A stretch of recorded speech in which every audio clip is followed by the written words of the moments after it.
भैया बताओ, जब से ये भैया घटना एक सेकंड जरा भाई और लोग मत बोलना और अपने फोन साइलेंट मोड पे कर लो। चलो हो गया, एक सेकंड जॉब चालू करने का। ठीक है, बोलिए। भैया बताइए, जो घटना घटी तब से लेकर विपक्ष का कहना है कि ये देवास राजनीतिक अखाड़ा बन गया है, इस बारे में आप क्या कहेंगे? देखिए, मैं तो आज यहाँ पहुँचा और इंदौर से लेकर यहाँ तक सैकड़ों जगह रुका हूँ। एक बहुसंख्यक भीड़ जो रोड पर जमा थी, उसका यही कहना था कि इस घटना की सीबीआई जांच होनी चाहिए।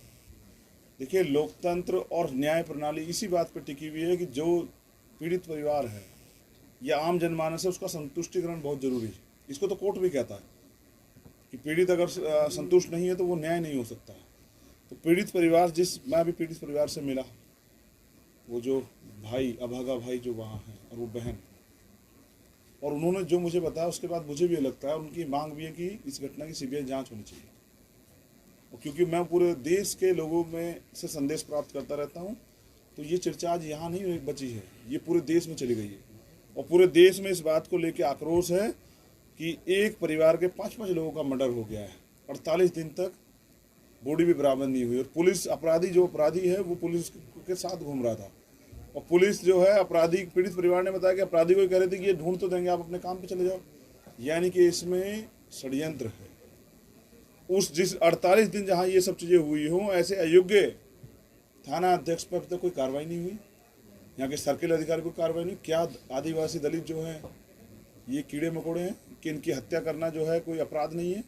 और अगर 4-5 सामूहिक हत्याएं हो रही हैं तो ऐसे जो अयोग्य पुलिस अधिकारी, उनकी क्या जरूरत है जिनके राज में हो रही है? जहाँ तक मैं समझता हूँ, हमारी मांग भी है कि मुख्यमंत्री सीबीआई जांच की घोषणा करें, और इसमें सीबीआई जांच हो वो भी सुप्रीम कोर्ट के जजों के निर्देशन में, जिससे कि आम जनता, जिसमें एक डर का, भय का माहौल व्याप्त हो गया है, जो कई लोगों से मैंने ये भी सुना कि वो तो प्लान करने की बात भी कर रहे हैं। तो ऐसे में तो अगर प्रदेश से लोग प्लान करेंगे तो जाएंगे कहाँ? तो दुखद है। और जो अभी मुझे बताया गया कि मेडिकल रिपोर्ट, सब चीज़ें, मैं इन सब चीज़ों में क्योंकि रहता हूँ लॉयर होने की वजह से, मैं जानता हूँ कि 72 घंटे के बाद तो जीवित व्यक्ति से, जीवित जो है, जो पीड़ित है, उससे पुष्टि नहीं होती बलात्कार की और सब चीज़ों की, और पुलिस उस पर टिप्पणी नहीं कर सकती है। तो हम तो देखते हैं 48 दिन बाद जो बॉडी मिली है, और जिस तरह से वहाँ बताया गया कि भाई वहाँ नमक डाला गया, यूरिया डाला गया, और भी कोई केमिकल शायद डाला हुआ, जिनका इतना अच्छा प्लान था, तो क्यों नहीं वो एविडेंस नष्ट किए होंगे? तो एविडेंस टेम्परिंग का मुकदमा भी होना चाहिए, और सेक्शन 4 का मुकदमा इन अधिकारियों पर होना चाहिए जो यहाँ बैठे हुए चैन से सो रहे हैं।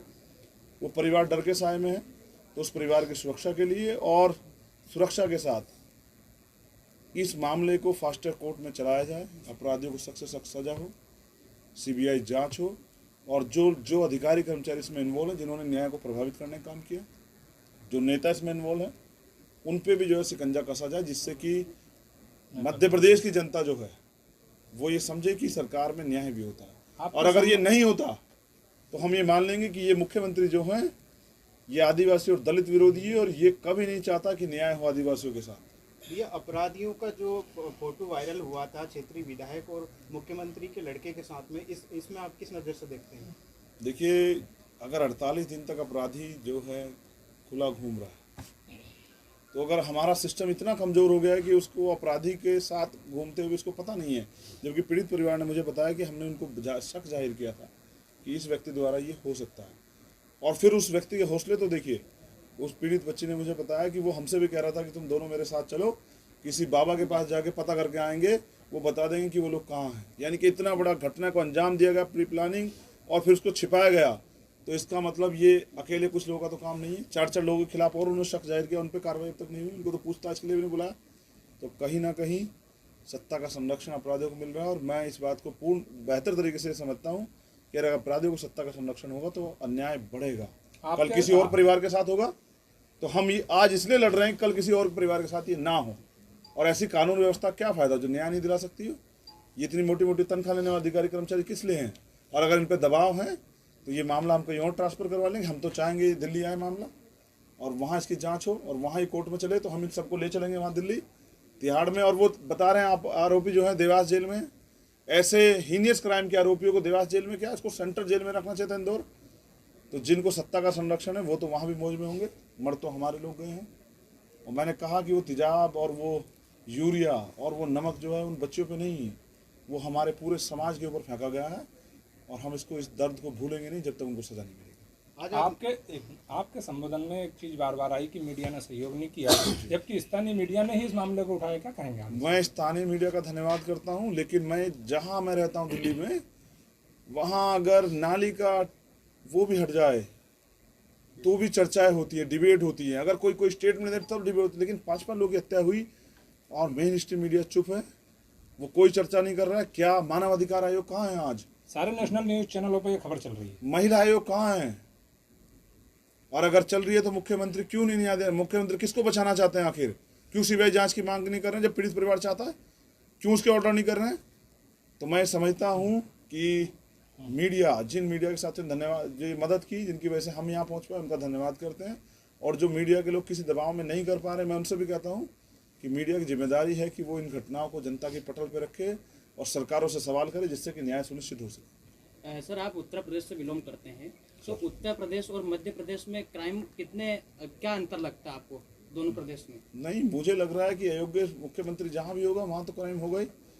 जहां ऐसी सरकार होगी जो इस क्राइम को क्राइम नहीं मान रही है, क्या मैं पूछना चाहता हूं आपसे, मुख्यमंत्री क्या इस आदिवासी परिवार को कीड़े मकोड़े समझ रहे हैं जो उनके पास मिलने आने का समय नहीं है? वो शादियों में जाते हैं, ब्याहों में जाते हैं, एक मंत्री नहीं मिलने आता। एक मंत्री आज आया तो क्योंकि चंद्रशेखर आ रहा है तो मिलने आ गया, तो मिलने आके क्या करोगे? न्याय कौन देगा? तो मैं समझता हूं कि मध्य प्रदेश में भी और उत्तर प्रदेश में भी और कहीं कोई और राजस्थान, कोई सा प्रदेश हो, अन्याय तो सब जगह हो रहा है। सर, आपकी और पीड़ित परिवार के बीच 20 से 25 मिनट चर्चा हुई। क्या चर्चा में सामने आया और क्या आपको बताया गया? देखिए, बहुत कुछ सामने आया। मैं बहुत सारी बातें मीडिया के सामने नहीं कहता, अपराधी सतर्क हो जाएंगे। लेकिन हमने, हमारे लीडर्स लोग यहाँ बैठे, हमने उनसे इस बात में चर्चा की है और एक बड़ा आंदोलन जो है इस पर चलेगा। किसी भी कीमत पे हम अपराधियों को खुले नहीं घूमने देंगे। और मुख्यमंत्री अगर ये सोचते हैं कि वो चैन से पड़ के सोएंगे और हम यहाँ रोएंगे खून के आंसू, तो नहीं, हम उनको भी चैन से नहीं सोने देंगे। हमारी लीडरशिप जो तय करेंगे आंदोलन, तो मुझसे भी जो उम्मीद करेंगे, अगर मुझे दोबारा बुलाएंगे तो मैं भी रहूँगा। मगर मैं अब कल दिल्ली से हमने तय किया कि हम अपनी लीडरशिप से बात करके जल्दी जो है मध्य प्रदेश भवन का गिराव करेंगे दिल्ली में, और जो बाकी यहाँ जो भी आंदोलन होगा वो यहाँ की लीडरशिप जो तय करेगी, हम उसके साथ खड़े रहेंगे। सर, आपके और यहाँ के कार्यकर्ताओं, जेएस पार्टी कार्यकर्ताओं के बीच बंद कमरे में चर्चा हुई। सर, आगामी क्या तैयारी आपकी? यही चर्चा है कि अकेले अकेले क्यों मरे, जब लड़ाई एक है, रास्ता एक है, और जब एक जैसे लोगों से पीड़ित हैं और अधिकार एक जैसे लोग छीन रहे हैं, तो क्यों नहीं मिलकर लड़ रहे हैं? और ये जो पीला गमछा आज आप देख रहे हैं, मैं तो हमेशा बहुजन एकता पे हुआ है, तो हम इस बात को आगे बढ़ाएंगे कि अब अपनी लड़ाई को हम मिलकर लड़ेंगे, ऐसे इकट्ठा होकर। मैंने तो वहाँ भी मुट्ठी बंद करवाई थी ऐसे कि हम एक हैं और हमें एकजुटता से इस सिस्टम से लड़ना पड़ेगा। और क्योंकि हमारा राज नहीं तो हमें सहना तो पड़ेगा ही, लेकिन अगर हमारे लोग तैयार हो जाएं मध्य प्रदेश के, तो यहाँ राज भी बदल सकता है। धन्यवाद मीडिया के सभी साथियों का, और आशा उम्मीद करूँगा कि इस मामले में जैसे जो आगे होगा आप उसको उठाते रहेंगे, जिससे कि एक परिवार को न्याय मिले, क्योंकि ये बहन बेटी कल किसी और की भी हो सकती है। धन्यवाद। सर, अभी कुछ समय पहले सर एक लोग एकत्रित हुए थे संगठन के। सर, वहाँ पे मीडिया के मुर्दाबाद के नारे भी लगाए गए थे और मीडिया का विरोध किया गया था सर, जिसके वीडियो सोशल मीडिया पे वायरल हुए थे और यहाँ के स्थानीय कार्यकर्ताओं को ये जानकारी है। देखिए, मैं समझता हूँ कि विरोध है जनता का, और ये कभी कभी नेताओं को भी सहना पड़ता, मीडिया को भी सहना चाहिए, क्योंकि बड़ी घटनाएं जब होती तो जनता के अंदर आक्रोश होता है। मगर मैं तो धन्यवाद कर रहा हूँ आपका, और मैं दोबारा भी धन्यवाद कर देता हूँ आपके सहयोग के लिए, इस पहल के लिए, क्योंकि सरकार के खिलाफ आवाज़ उठाना, मीडिया के लोग, मैं तो दिल्ली में रहता हूँ, सीबीआई की ईडी वाले आ जाते हैं, इनकम टैक्स वाले आ जाते हैं, आईबी वाले आ जाते हैं, तो मीडिया के लोग जो कर रहे हैं उनका धन्यवाद, जो नहीं कर रहे हैं उनको भी करना चाहिए। ठीक है।